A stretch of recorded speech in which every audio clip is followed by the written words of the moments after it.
রাজশাহীতে বিশ্ব হিমোফিলিয়া দিবস পালন করা হয়েছে। দিবসটি উপলক্ষে আজ সকাল 11টায় রাজশাহী মেডিকেল কলেজ হাসপাতালে সচেতনতামূলক র্যালির আয়োজন করা হয়। র্যালিতে হাসপাতালের পরিচালক ব্রিগেডিয়ার জেনারেল PKM মাসুদুল ইসলাম, রাজশাহী মেডিকেল কলেজ হেমাটোলজি বিভাগের বিভাগীয় প্রধান ডক্টর মোর্শেদ জামান মিয়া, চিকিৎসক, নার্স ও হিমোফিলিয়া রোগীরা অংশ নেন। চিকিৎসকরা জানান, হিমোফিলিয়া একটি অত্যন্ত জটিল রোগ। এই রোগের চিকিৎসা চালানো অত্যন্ত ব্যয়বহুল। এই আক্রান্ত হলে রোগীর পরিবার চিকিৎসা খরচ বহন করতে নিঃস্ব হয়ে যায়।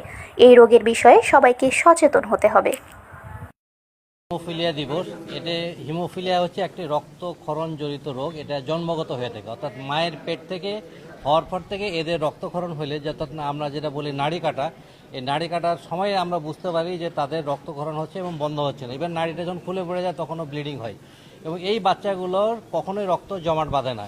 যখন এই রক্ত জমাট বাঁধে না তখন যে কোনো ছোটোখাটো বিষয়, ইভেন দাঁত উঠলে, মুসলমানি করলে অথবা একটু পড়ে গেলেই বা কেটে গেলে এই বাচ্চাদেরকে বা মানুষের রক্ত বন্ধ করা যায় না। এটা একটা খুবই গুরুত্বপূর্ণ এবং ভয়াবহ রোগ, যেটাতে আমরা চোখের সামনে দেখি যে একটা রোগী রক্তক্ষরণ হয়ে মারা যাচ্ছে।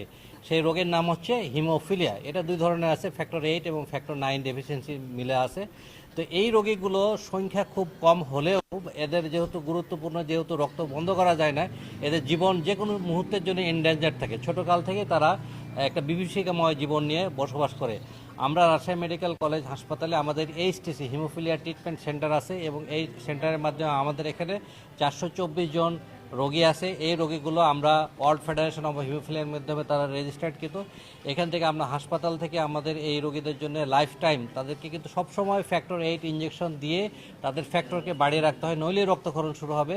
আমরা হাসপাতাল থেকে দিচ্ছি এবং এই হিমোফিলিয়া সোসাইটির মাধ্যমে আমরা সহযোগিতা করছি এবং আপনারা জানেন আমরা সাম্প্রতিক সময়ে 600 ভায়াল ডাইরেক্ট রিলিফের মাধ্যমে এই সহযোগিতা পেয়েছি এবং এই রোগীদেরকে আমরা এই ওষুধ দিয়ে বাঁচিয়ে রাখছি।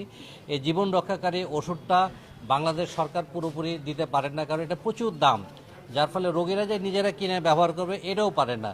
এখানে আপনারা যে রোগীগুলো দেখতেছেন সেই রোগীগুলো সবগুলোই এই ফ্যাক্টর কিনতে কিনতে অলমোস্ট গরিব হয়ে গেছে এবং তাদের কান্না আপনি যদি দেখেন তাহলে আপনি চোখের পানি রাখতে পারবেন না যে একজন চোখের সামনে রক্তক্ষরণ হচ্ছে, তাকে আমরা ওষুধ দিয়ে তা বাঁচাতে পারছি না এবং বাড়িতে বসে যে ফ্যাক্টর নেবে সেই সুবিধাটা নাই, তাদের কাছে টাকা কেনার নাই।